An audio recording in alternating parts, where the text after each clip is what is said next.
दोस्तों, अरुण कोलाटकर एक Indian poet थे जिन्होंने मराठी और इंग्लिश दोनों में लिखा था। उनकी कविताएं रोज़मर्रा की ज़िंदगी में हास्य व्यक्त करने के लिए ही जाने जाते हैं। जेजूरी नाम के उनके जो पोइट्री कलेक्शन है, इसने रीडर्स के बीच एक बहुत वाइड स्प्रेड पॉपुलैरिटी गेन कर ली थी। बायोग्राफ पोएम कोलाटकर की एक बोल्ड और डायरेक्ट कविता है जहां वो समाज की पावर डायनेमिक्स पर सटायर करते हैं। इस कविता को विस्तार से पढ़ने में मैं आप लोगों की मदद करूंगी आज। बायोग्राफ वर्ड एक बायोग्राफी का सिंबल है, यानी कि एक जीवन कहानी जो किसी और के द्वारा लिखी गई है। ठीक वैसे ही जैसे नैरेटर का जीवन एक जीवनी है जहां उसके खुद के बजाय दूसरे लोग उसके लाइफ के इंसिडेंट्स को लिखते हैं, ठीक उसी तरह एक बायोग्राफी में भी कोई दूसरा इंसान आपके लाइफ के स्टोरीज को लिखते हैं। कविता नैरेटर के जन्म के सीन से ही शुरू होती है। नैरेटर का जीवन लगातार दूसरे लोगों के द्वारा कंट्रोल्ड होता है, जहां दूसरे लोग ये डिसाइड करते हैं कि उसके लिए क्या अच्छा है और क्या नहीं। शुरुआत में मिडवाइफ यानी कि दाई माँ बच्चे की अम्बिलिकल कॉर्ड को काटती है और ये घोषणा कर देती है कि ये लड़का हुआ है। इसीलिए जब से उसने जन्म लिया है तब से उसकी पहचान किसी ऐसे व्यक्ति द्वारा फिक्स्ड की गई है जो उसके लिए पूरी तरह से एक स्ट्रेंजर है। उसका जेंडर भी सामाजिक मानदंडों के आधार पर ही किसी और के द्वारा निर्धारित किया गया था और उसके पास कहने के लिए कुछ नहीं होता है उस टाइम में। और जन्म के बाद गोल्डस्मिथ ने उसके कान को पियर्स किया और उसके माता पिता से पैसे भी मांगे इयररिंग्स बनाने के लिए। हमारे नैरेटर को उसके पसंद का चॉइस पूछे बगैर ही उसके जन्म के समय से ही उसका कान पियर्स करवा दिया गया था। फिर कुछ वैक्सीनेशन के दौरान शायद नर्स ने कहा होगा कि इस इंजेक्शन से बच्चे को दर्द नहीं होगा, भले ही रियलिटी अलग हो। फिर मतलब रियलिटी में तो दर्द होता होगा उस बच्चे को, मतलब कि नरेटर को, लेकिन उस नर्स ने ऑलरेडी ये डिसाइड कर ही लिया कि इसको दर्द हुआ ही नहीं है, तो मतलब नरेटर को अपना जो पेन है उसको भी दर्शाने का कोई चांस दिया ही नहीं गया है। इसके बाद बब्बन नाम के उसके ही एक दोस्त ने उसका मजाक उड़ाते हुए कहा कि उसका डिक यानी कि जेनिटल ऑर्गन्स छोटे हैं। छोटे वॉट का यहाँ पर बहुत एक सिग्निफिकेंस है, ध्यान रखिएगा। छोटे वॉट का आइडिया मतलब डायरेक्ट पावर से रिलेटेड है। जो चीज़ जितनी बड़ी होती है उतनी ही ताकतवर या फिर शक्तिशाली होती है। इसीलिए छोटा पीनस यानी कि नैरेटर में जो छोटा बब्बन हंसता है कि नैरेटर के पास छोटा डिक है, तो इसीलिए नैरेटर की कमज़ोरी का एक सिंबल है। बब्बन ने उसकी पीठ पर मुक्का मारा और नैरेटर के पिता का भी मजाक उड़ाया। फिर से पावर का सिंबल दिखाया, मतलब वो बब्बन के पिता को भी मजाक उड़ा सकता है, क्योंकि बब्बन बहुत ही नैरेटर बहुत ही वीक है और वो बब्बन को फाइट बैक नहीं कर पाएगा। बब्बन ने नैरेटर को शारीरिक रूप से टॉर्चर भी किया और उसे एक सिसी यानी कि कमज़ोर आदमी कहकर भी चिढ़ाया था।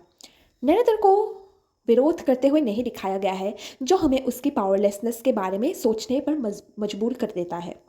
जीवन भर दूसरे लोगों को उसकी और कुछ भी फेंकते रहते हैं और वो सब कुछ चुपचाप स्वीकार करने के लिए मजबूर हो जाता है। हमें यहाँ पर इस पोएम की जो सिग्निफिकेंस ऑफ द टाइटल है वो बिल्कुल अच्छे से दिखाई दे रहा है। कैसे उसका लाइफ एक बायोग्राफ है, कैसे दूसरे लोगों के बहुत ज़्यादा इन्फ्लुएंस है उसके लाइफ के ऊपर, कैसे हर एक डिसीजन दूसरे लोग लेते हैं उसके लिए और उसको बोलने के लिए एक मौका तक नहीं दिया जाता है। ठीक उसी तरह से कोलाटकर ने इस पोएम को बायोग्राफ नाम दिया है। इसके बाद बनी नाम की एक फीमेल फ्रेंड स्पीकर के साथ बाइसाइकिल और डॉक्टर डॉक्टर नाम की गेम खेलती है। वो अपने पैर के उंगलियों को दबाकर और नैरेटर के पेट पर थूक रगड़कर उस पर डोमिनेंस दिखाती है। मतलब ना कि बाकी लोग, अब एक फीमेल फ्रेंड भी मतलब नैरेटर से ज़्यादा पावरफुल है। हम ये भी देखते हैं कि वो नैरेटर को चादरों में खींच कर उसकी और सेक्सुअल एडवांसेस देने की कोशिश करती है। यहाँ पर हमको उल्टा दिखाया गया है कि कैसे एक मैन वुमेन से सेक्सुअली असॉल्टेड मतलब चाइल्डहुड में हो चुका है, लेकिन नैरेटर इतना पावरलेस है वो कुछ नहीं कर पाया। यहाँ भी स्पीकर कुछ नहीं बोलता है और अपना वीकनेस जाहिर कर देता है। आगे हम देखते हैं स्पीकर का उसके टीचर द्वारा फिर से मजाक उड़ाया जाता है। वो एक मैथमेटिकल सम का आंसर देने में फेल हो जाता है, इसीलिए वो टीचर उसके कान को जोर से खींचता है। फिर वो ज्योग्राफिकल प्लेस का भी आंसर देने में फेल हो जाता है। हम देखते हैं कि नरेटर ना कि सिर्फ फिजिकली वीक है, उसके साथ साथ वो बौद्धिक रूप से यानी कि इंटेलेक्चुअली भी कमज़ोर है, इसीलिए लोग बार बार उसको चिढ़ाते रहते हैं। जब वो आंसर देने में नाकामयाब रहता है तो वो टीचर उसे एक सुनसान आम के बगीचे में बुलाता है। फिर यह हम देखते हैं कि कैसे शिक्षक, जो कि हम एक मेल है वो हम कंसिडर कर लेते हैं, वो स्पीकर के प्रति सेक्सुअल रिलेशंस बनाने की कोशिश करता है। मतलब एक टीचर स्टूडेंट के बीच का जो रिलेशन है वो मतलब कुछ और तरीके से दिखाया गया है, क्योंकि यहाँ पर नैरेटर बहुत ही वीक है और वो कभी फाइट बैक नहीं करता है। पोइम में आगे बढ़ने पर हमें दिखाई देता है कि कैसे कवि उन घटनाओं का उदाहरण देना जारी रखता है जहाँ नैरेटर के जीवन का वर्णन दूसरों के द्वारा किया जाता है। बार्बर यानी कि नापित उसके जीवन पर कंट्रोल रखता है और बाल कटवाने का डिसीजन खुद लेता है कि कैसा स्टाइल मैं नरेटर के ऊपर करूँगा। फिर दर्जी इसके लिए छाती का आकार तय करता है, बोलता है कि तुम्हारे चेस्ट का साइज इतना है।